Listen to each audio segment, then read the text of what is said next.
नमस्कार सर्वांना, मी संकेत खडसे आपलं सखा यूट्यूब चॅनलवर स्वागत करते आणि आजच्या व्हिडिओची सुरुवात करते। तर पहिला प्रश्न होणार, इंडोनेशियातील मारापी ज्वालामुखी कुठे आहे? तर याचं उत्तर होणार पश्चिम सुमात्रामधील पडांगा हायलँड्स। पुढील प्रश्न, प्राणहिता वन्यजीव अभयारण्यावर परिणाम करणारे रस्ते विस्तारीकरण प्रकल्प पुढे ढकलण्याचे प्राथमिक कारण काय आहे?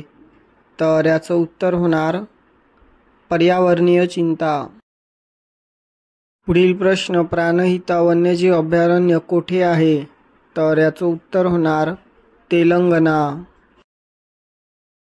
पुढील प्रश्न, प्राणहिता वन्यजीव अभयारण्याचे क्षेत्रफळ किती आहे? तर याचं उत्तर होणार 136 चौरस किमी। पुढील प्रश्न, प्राणहिता वन्यजीव अभयारण्याच्या पूर्व सीमेने कोणती नदी वाहते? तर याचं उत्तर होणार प्राणहिता नदी। पुढील प्रश्न, हवामान आणि आरोग्य आफ्रिका परिषद CHAC 2024 चे लक्ष्य काय आहे? तर याचं उत्तर होणार हवामान बदल आणि आरोग्यावर होणारे परिणाम।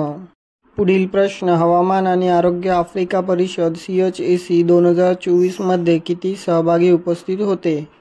तर याचं उत्तर होणार 400 पेक्षा जास्त।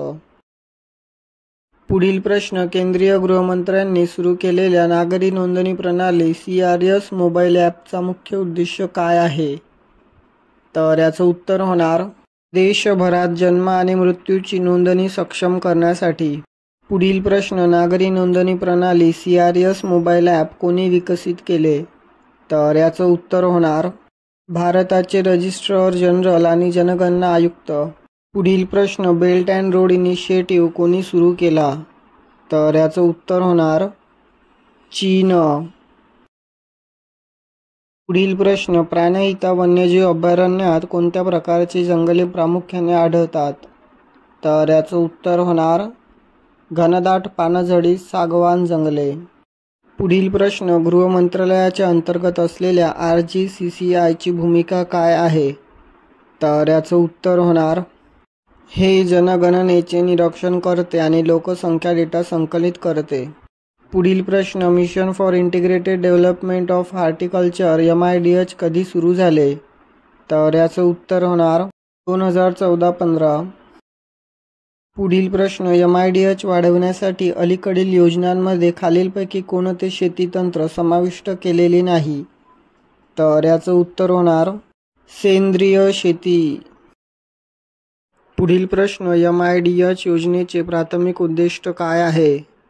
तर याचं उत्तर होणार फलोत्पादन क्षेत्राच्या सर्वांगीण वाढीला चालना देण्यासाठी। पुढील प्रश्न, सिंहचलम मंदिर हे विष्णूच्या कोणत्या अवताराला समर्पित आहे? तर याचं उत्तर होणार नरसिंह। पुढील प्रश्न, सिंहचलम मंदिर सुरुवातीला कोणी बांधले? तर याचं उत्तर होणार ओडिशाचे गजपती शासक। पुढील प्रश्न, सिंहचलम मंदिरात ASI ला कोणत्या प्रकारचा शिलालेख सापडला? तर याचं उत्तर होणार तेलुगू। पुढील प्रश्न, सिंहचलम मंदिरात वास्तुकलेची कोणती शैली मिसळलेली आहे? तर याचं उत्तर होणार कलिंग आणि द्रविड।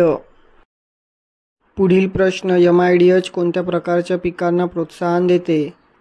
तर याचं उत्तर होणार फळे, भाज्या आणि मसाले यांसह विविध पिके। तर भेटूया पुढील व्हिडिओमध्ये। धन्यवाद।